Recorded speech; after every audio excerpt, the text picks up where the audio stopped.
Kinben Book 1, Chapter 13. Linggo, isang araw ang lumipas matapos ang practice game ng SISA at SW. Alas 11 na nga ng umaga ang oras ng sandaling iyon. Pagkamulat ni Ricky ng kanyang mga mata ay naramdaman niya kaagad ang pananakit ng kanyang katawan. Idagdag pa nga ang ilang sugat na nakuha niya mula sa nangyaring practice game kahapon. Gusto nga niyang bumangon mula sa pagkakahiga pero pakiramdam niya ay hindi niya pa kaya. Napalingon na lang siya sa kanyang kaliwa at hinanap niya ang kanyang cellphone. Iginala niya ang kanyang dalawang kamay upang kapain kung saan ito napunta. Nang may maramdaman siyang kung ano sa may tagiliran niya ay kanyang kinuha agad iyon. 11 na pala, wika na lang niya sa sarili matapos tingnan ng oras. Doon ay pinilit na nga niyang makabangon dahil masyado na raw tanghali para humiga pa siya. Lumabas siya ng kwarto at dumiretso sa CR para maghilamos.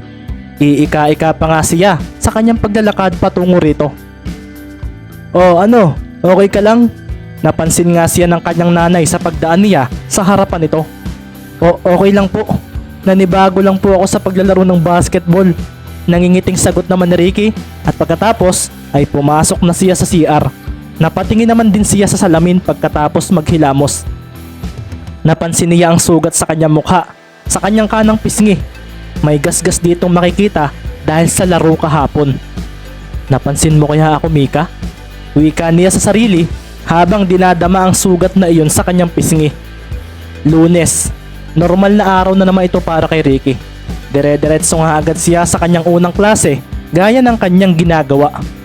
"Pre, wait!" Narinig iyon ni Ricky habang siya ay naglalakad at kilala na rin niya kung sino iyon. "Pare, pasabay na!" Wika pa ng isa at ang mga kaibigan niya itong sina Roland. "Ang galing mo, pre. Biruin mo, inalok ang sumali sa siyo ni Ibanez." Nasabi naman ni Andre na nasa kaliwa ni Ricky. "Oo nga, inalo ka. Ibig sabihin magaling ka." Dagdag naman ni Roland na nasa kanan nito. Napangiting pilit na lang si Ricky nang maalala iyon. "Wala namang magaling sa ginawa ko. 0 points nga." Wika ni Ricky na may kaunting pagtawa. "Alam mo kasi pre, hindi kasi sa pag-score ang nakita nila siguro." Ani naman ni Mike na nasa kanan ni Roland. "Ang depensa. Ang lupit mo pare. Biruin mo nagawa mong depensahan ng isang Rio Umali." Wika ni Roland na may kasama pang pag-akbay sa kaibigan. "Kahit na, baka nagbibiro lang ang mga taga-siyo na iyon." Ani naman ni Ricky na hindi maniwala sa papuri ng mga kaibigan. "Uy, si Mika!" Bulalas naman bigla ni Mike. Si Ricky tuloy ay nabigla at napatingin sa paligid. Napatawa agad ang tatlong kaibigan ni Ricky nang makita ang reaksyon niya. Ang totoo'y wala naman talaga si Mika. "Hanep kayo, kinabahan ako." Natatawa na lang si Ricky matapos sabihin iyon.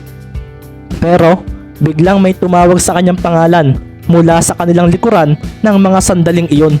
Boses ito ng isang babae. "Ricky!" Tila may tumamang kidlat kaagad sa puso ni Ricky nang marinig iyon. Kilalang kilala niya ang pinagmula ng malumanay at magandang boses na iyon. Kinabahan tuloy siya at tila di kaagad makagalaw. "Good morning!" Nakangiting bati ni Mika sa apat habang nakatingin kay Ricky. "Good morning, Mika!" Wika naman ang tatlong kaibigan ni Ricky na parang nakakita ng anghel ng mga oras na iyon. "Paring Ricky, uuna na nga pala kami." Wika bigla ni Mike sabay tingin kina Roland at Andre. Tila nagkaintindihan ng mga ito at nagmadaling umalis. Pipigilan pa nga sana ito ni Ricky kaso huli na ang lahat at sila na lang ni Mika ang naiwan sa daanan. Sa pakiramdam ni Ricky ng oras na iyon ay ang mga estudyanteng naglalakad sa paligid ay wala. Sa kanyang mga mata ay tanging sila lang ni Mika ang nakatayo rito. Sa paningin din niya, ang paligid ay napapaligiran ng mapupulang rosas at may mga nagliliparan pang mga magaganda at makukulay na mumunting paru-paro. Good morning, Mika." Huminga pa si Ricky ng malalim para ikalma ang sarili. Kaharap na naman niya ang dalaga. Isang ngiti rin ang kanyang ibinigay rito. "Ang galing mo Ricky noong Saturday. Hassle kung hassle, bulagta kung bulagta. Ang galing ng depensa mo sa star player nila. Nakakatuwa kang panoorin. Hindi ka takot lumipensa. Hindi ka sumusuko sa paghabol sa bola." Ang mga papuring iyon ay tila naging musika sa pandinig ni Ricky. Si Mika ang babaeng gusto niya ay pinupuri siya. Ibig sabihin, effective daw talaga ang naging pagsali niya sa team dahil napapansin na siya sa wakas ng dalagang matagal na niyang gusto. Natawa na lang si Ricky at hindi makatingin sa dalaga. Salamat kaso 0 points naman ako. Mas gagalingan ko na lang sa sunod. Susubukan kong makapuntos. Wika pa ni Ricky na parang nahiya sa dalaga dahil wala siyang ambag sa score. Sana makakuha ako ng points sa iyo, Mika. Nasa isip din iyon ni Ricky ng mga oras na iyon. Ano ka ba? Ang trabaho mo ay depensahan si Umali. At you did it great. Puri pa ni Mika sa kanya. Salamat. Seryoso ka? Hindi na malaman ni Ricky ang kanyang sasabihin at bilog na ang kanyang ulo nang marinig iyon. Oo, mukha ba akong nagbibiro? Ikaw talaga. Bay na muna, baka malita ako sa first subject ko. Nagpaalam na nga rin si Mika at ngumiti pa ito sa kanya. Isang mahinang tapik din sa bisig ang ginawa ng dalaga kay Ricky na nagpatameme sa binata. Nilampasan na nga siya ni Mika pero bago pa man tuluyang makalayo ang dalaga ay tinawag niya pa ito. Mika, kaya mo yan Ricky, huwag kang mahiya. Yes, nilingon siya ng dalaga habang nakangiti. Pwede ba kitang maging friend sa FB? Lakas loob na itinanong ni Ricky sa dalaga. Binalot ng kaba ang katawan ni Ricky dahil baka raw tumanggi ang dalaga. Baka ayaw raw nito, baka may magalit o baka ayaw nito nang may kung sino na i-add siya. Napakaraming pangamba ang bumalot sa isip ni Ricky ngunit, oh sure. Sa sinabing iyon ni Mika ay naglaho ang lahat ng pangamba ni Ricky. Doon na inilabas na ni Mika ang kanyang cellphone mula sa bulsa. Ricky Mendez, ikaw ba itong ang profile pic ay iyong jersey ng Sisa?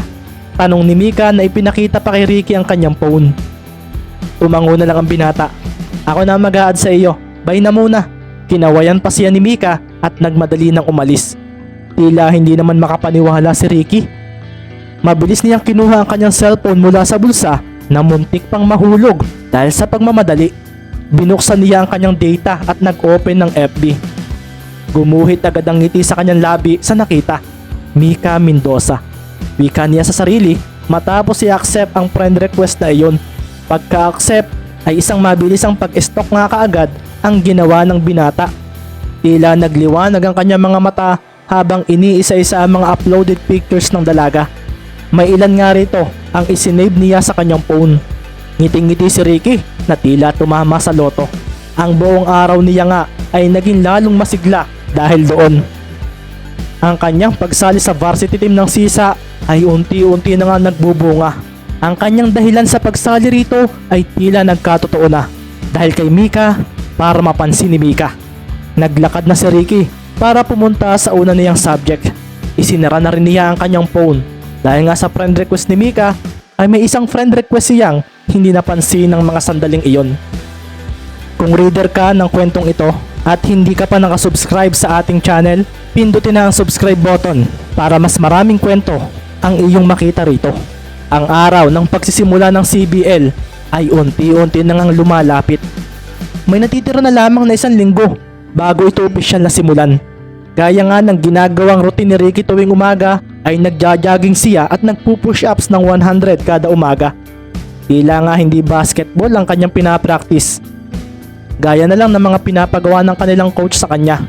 Nanatili kasing hindi siya natuturuan kung paano ang shooting at magandang dribbling. Pero ayos lang naman daw iyon para sa kanya dahil nakikita niya ang ginagawa ng kanyang mga kasama. Sa mga araw nga na lumilipas, kahit nga lagi na siyang kasama sa team, ay tila mag-isa pa rin siya. Hindi niya alam kung bakit wala pa siyang nagiging kaibigan sa team. Isa pa, madalas ay normal na usapan lang ang nangyayari sa kanya at sa ilang members nito. Pero magkaganoon man, ayos lang iyon. Hindi niya raw masyadong kailangan na may makausap sa team dahil ang totoong dahilan lang naman niya sa pagsali ay para mapansin ni Mika. Isa pa, palagi nang may ngiti si Ricky sa kanyang labi tuwing papasok. Bakit? Magka-chat kami ni Mika. Pagbubunyag ni Ricky sa kanyang mga kaibigan nang tanungin siya ng mga ito kung bakit parang ang saya nito palagi. Kaya naman pala, ayos iyan pre. Yayain mong mamasyal sa linggo bago mag-opening ang CBL sa Monday. Oo nga, yayain mo. Mukhang malalim ang mga usapan ninyo palagi Kaya pala madalas mo nang hawak ang cellphone mo. Tuwang-tuwa si na Andre sa mga sinasabi ni Ricky dahil sa wakas, dumadamoves na raw ang torpe nilang kaibigan. Puro about lang sa basketball, sa mga paborito niyang players sa PBA at NBA ang topics namin. Ani ni Ricky na inamin ding wala siyang magawa kundi mag-research sa mga pangalang binabanggit ni Mika tuwing kachat niya ito. Sinearch ko pa nga kung sino si Kobe Bryant, Michael Jordan, Lebron, pati sina Jason Castro, Romeo at kung sino-sino pa para may masabi ako. Napatawa na lang nga ang apat matapos iyon. Tila nga may mundong iba sila habang kumakain sa cafeteria ng school ng mga sandaling iyon. Sige, itatry kong yayain si Mika sa Sunday. Sana pumayag siya. Sana nga pre. Oo nga pala, busy rin pala iyon dahil siya ang cheerleader ng Sisa. May practice. Biglang naalala ni Roland. Okay lang iyan. Diyan natin malalaman kung interesado rin siya sa iyo kapag pumayag siya. Ani ni Mike na uminom pa ng soft drinks pagkatapos. Kinagabihan nga ay mabilis na nag-online si Ricky. Doon na nga niya chinat si Mika kung pwede silang mamasyal sa bayan sa darating na linggo. Sorry Ricky, may practice kasi kami for Monday, opening na ng CBL. At ito ang nakuhang sagot ni Ricky dahilan upang ma-down siya ng gabing iyon. Okay, thanks, good luck. Iyon naman ang reply ni Ricky sa dalaga at hindi na nagka-chat pa uli ang dalawa ng oras na iyon. Naalala nga bigla ni Ricky ang sinabi ni Mike. Kung ganoon, hindi siya interesado sa akin? Tanong ni Ricky sa sarili habang nakatingin sa bubong ng kanyang kwarto. Napatalokbong na nga lang siya ng kumot at natulog na tila na busted kahit hindi naman. Kinabukasan, pagkatapos ng klase ay diretso kaagad si Ricky sa covered court ng school. Dali-dali rin siyang nagpalit ng pampractice na damit. Mahahalata sa itsura ni Ricky ang tamlay na hindi niya ipinahalata sa mga kaibigan. Hindi rin niya binanggit ang nangyari sa pagyaya niya kay Mika. Magandang hapon team. Siguro naman ay excited na kayo sa pagsisimula ng CBL sa Monday. Wika ni Coach Eric sa mga players niya. Nagbulungan nga ang kanyang mga players na nasa harapan niya. Si Romero ay napahigpit naman sa pagkakadakma sa bola. Habang si Alfante ay napatingin sandali sa kawalan. Dahil umaasa pa rin siya na bago graduate ay makaranas daw siya ng kahit isang panalo. Si Kunana naman ay mas naging seryoso. Ito na kasi ang kanyang hinihintay, ang muling makapaglaro sa CBL. Isa pa, siguradong may playing time na raw siyang makukuha sa bago niyang team. Ipapakita ko sa inyo na mas gumaling pa ako, sabi ni Kunanan sa sarili. Ricky, okay ka lang? Tanong ni Coach Eric nang mapansing nakatulala ang binata. Hoy, tinatanong ka ni Coach. Panggulat naman ni Cortez sa binata. Sorry Coach, copy po. Mabilis sa sagot ni Ricky dahilan upang mapatawa ang ilan sa mga kasama. Ihanda mo ang sarili mo Ricky. Ikaw ang papadepensahin ko sa star player ng una nating makakalaban sa Martes. Ipakita mo sa kanila ang ginawa mo kay Rio. Sa pagkakataong ito, ilalagay kita sa starting 5. Nabigla ang buong team nang marinig iyon. Si Ricky Mendez nga na isang baguhan ay maglalaro ka agad sa umpisa ng laro. Ikaw ang babantay sa star player ng unang team nating makakalaban, ang CLCC Dreamers. Nang marinig iyon ni Kunanan ay tila napahinga siya ng maluwag. Easy win. Last year, isa lang ang naipanalo nila. Kampanting winika ni Kunanan. At Sisa ang natalo nila. Biglang sabi naman ni Alfante. Doon ay naalala na lang nga ni Kunanan na nasa Sisa nga pala siya, ang winless team ng CBL. Ano pa ang dapat ninyong ipangamba? Ngayong nandito na ako, makakaranas na ang school na ito ng pagkapanalo sa CBL. Pagyayabang agad ni Kunanan at mabilis itong inagaw ang bola mula kay Romero. Pagkatapos makuha, ay mula sa pwesto niya ay kanyang itinira ito papunta sa basket. Pasok na pasok ang tirang iyon ni Kunanan na sinabayan din ang tingin ng pagyayabang kay Romero pagkatapos. Mayabang, sambit na lang ni Romero. Tama na iyan, team tayo rito. Saway naman ang kanilang coach at agad na nagsorry ang dalawa rito. Isa lang ang lamang nila nang huli namin silang nakalaban. Muntik na sana tayong manalo. Kung hindi lang naipasok ng Castillo na iyon ang 3-point shot na iyon. Wika ni Alfante na tila nainis nang maalala iyon. Iyon na sana ang pinakaaasam niyang panalo kaso nawala pa. Sander Castillo. Kilala ko iyan, biglang sinabi ni Kunanan. Kakampi ko iyan sa intersitio sa barangay namin. Mayabang din ang isang iyan pero matinik sa court. Dagdag pa nito na tila kilalang kilala ang star player ng CLCC. Kaya Ricky, ang trabaho mo sa laban natin, depensahan mo si Castillo. Seryosong winika ni Coach Eric na tila malaki ang tiwala sa baguhang si Ricky. Napatingin na nga lang si Kunanan kay Ricky. Alam niyang magaling si Ricky sa pagdepensa dahil nakita niya na iyon. Pero pagdating kay Castillo ay tila iba ang pakiramdam niya sa planong ito ng kanilang coach. Coach, sa tingin ko hindi kakayanin ni Mendez si Castillo. Iba ang galawan ni Castillo. Si Rio malaki pero si Castillo halos kasing tangkad lang siya ni Mendez at isa iyon sa dahilan kung bakit mahihirapan si Mendez. Isa si Sander Castillo sa mga mabibilis at magagaling na ball handler sa CBL. Kaya 50-50 tayo kung ang tulad ni Mendez ang babantay rito. Wika ni Kunanan pero napangiti na lang si Coach Eric at tiningnan si Ricky. May tiwala ako kay Ricky. Hindi ba Ricky, gusto mong manalo? Doon mo yun gawin. Pigilan mo ang opensa ni Sander Castillo. Seryosong sinabi ni Coach Eric habang nakatingin sa mga mata ng baguhang binatang si Mendez. Gusto kong manalo dahil kay Mika. Gusto kong maglaro dahil kay Mika. Gusto kong mapansin niya ako, kaya ako sumali rito. Kaso, nasa isip pa rin ni Ricky ang pagtanggi ni Mika sa kanyang alok. Nasa isip pa rin niya ang sinabi ni Mike. Nawawalan tuloy siya ng gana at rason para maglaro dahil doon. Ilang araw na lang at magsisimula na ang CBL, tapos naging ganito pa siya. Bago pa man si Ricky lamunin ang iniisip niyang iyon, ay bigla na lang may bolang tumama sa kanyang mukha. Dahilan iyon upang magising siya sa realidad. Napatawa ang ilang member ng varsity nang batuhin ni Alfante ng bola si Ricky. Doon ay nilapitan nito ang binata at inakbayan. Gusto mong manalo? Gusto ko rin. Idinagdag ni Alfante sa nauna niyang sinabi. Gusto kong bago ako graduate ay makaranas ako ng panalo habang nasa sisa pa ako. May ipangako mo ba sa akin Ricky Mendez na dedepensahan mo ng mabuti si Castillo? Kung ikaw ang magiging dahilan ng kauna-unahan kong panalo sa team na ito, wala akong ibang gagawin kundi pagkatiwalaan ng isang tulad mo Mendez. Seryosong bumalik si Alfante sa pwesto nito at huminga ng malalim. Kayo ba mga kasama? Gusto ba ninyong hindi tayo manalo? Gusto ba ninyong lagi tayong pinagtatawanan ng mga taga-ibang school? Napakulom ng kamao si Alfante. Pwes ako hindi. Ito na ang huling taon ko rito. Aminado ako. Hindi naging maganda ang game ko noong laban natin sa SW. Pero ayaw ko nang maulit iyon. Gusto kong manalo. Gusto kong manalo. Sa totoo lang, emosyonal sa loob-loob si Alfante. Naalala nga niya kung paano siya tawanan ng kanyang kapatid tuwing uuwing talo sa CBL. Naaalala rin niya ang pangungutya ng ibang school sa kanilang team. Sa loob ng halos 4 na taon niya sa sisa, aminado siyang nalulungkot din siya tuwing uuwing talo. Pinipilit lang niyang ngumiti kahit kulelat. Pero nang makita niya kung paano naglaro si Ricky noong practice game, tila nagkaroon siya ng pag-asa.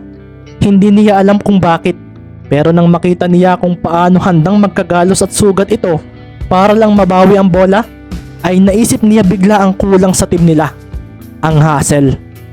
Simula ngayon, gagayahin ko ang ginagawa mo Ricky. Napatingin si Alfante kay Ricky. Ricky, huwag mong isipin na kakampi mo lang kami rito sa varsity. Pasensya na kung hindi ka namin gaanong pinapansin. Sa totoo lang, gusto kong malaman mo pre na pwede mo kaming maging tropa at kaibigan dito. Napangisi na lang si Romero nang marinig iyon. Kilala na niya si Alfante, pala kaibigan ito, at hindi na siya nagulat na marami itong nasabi sa isa sa kakampi nila. Hindi ba team? Ani Reynan sa kanyang mga kasama. Pre, mukha lang bully at pinagtatawanan ka namin, pero ang totoo, magaling kang player. Napanood namin iyon. Lalo na rin ang alokin kanina Ibanez. Mas lalo kong naisip na hindi ka pwedeng mawala sa team. Depensahan mo si Castillo at kami na ang bahala sa ibang bagay. Nagpatuloy pa ang sinasabi ni Reynan, dahilan upang mainis sa si Kier Kunanan na malapit dito. Ang corny ninyo. Bulalas bigla ni Kunanan na napalayo na lang sa mga kasama. Doon ay pinagtawa na naman siya ng mga kasamahan niya. Masanay ka na, ganyan talaga ang captain natin dito. Tumawa pa ang ilan nang sabihin iyon ni Ramil Reyes. Corny na team captain. Nagtawanan pa ang lahat. Mga siraulo, tugon naman ni Alfante sa mga kasama niya habang natatawa. Si Ricky ay tila nahiya naman sa kanilang team captain matapos marinig iyon. Sorry sa inyong lahat. Nasabi na lang ni Ricky na nahihiyang tingnan ng mga kasama. Hindi akalain ni Ricky na magigilty siya dahil doon. Puro siya Mika. Puro para kay Mika. Nahiya siya dahil doon. Nahiya rin siya sa mga sinabi ni Alfante dahil sumali lang siya sa team para sa sarili niyang interest. Sige, ako nang bahala sa kung sino man ang Castillo na iyon. Seryosong sinabi ni Ricky at natawa ang mga kasamahan niya. Sinasabi ko na nga ba at hindi mo rin kilala si Castillo. Iyong big three nga ng CU hindi rin. Taga CLCC pa kaya? Ani Troy Martinez at natawa pa nga ang mga kasama nito. Napangiti na nga lang si Ricky ng mga oras na iyon. Pansamantala ring nawala ang kung anong dinadamdam niya dahil sa mga kasamahan niya ng sandaling iyon. Salamat sa inyo, nakangiting wika ni Ricky. Ang corny ninyo. Coach, uuwi na ako. Ayaw kong mahawaan ng kakornihan diyan. Lalo na ng team captain ninyo. Malakas na sabi ni Kunanan na nagmadaling umalis at pinagtawanan naman siya ng mga kasamahan niya. Ang mga bagay namang iyon para kay Kier Kunanan ay mga eksenang ni minsan ay hindi niya nakita nang nasa CU pa siya. Ang mga biruan at tawanan na parang magkakatropa lamang.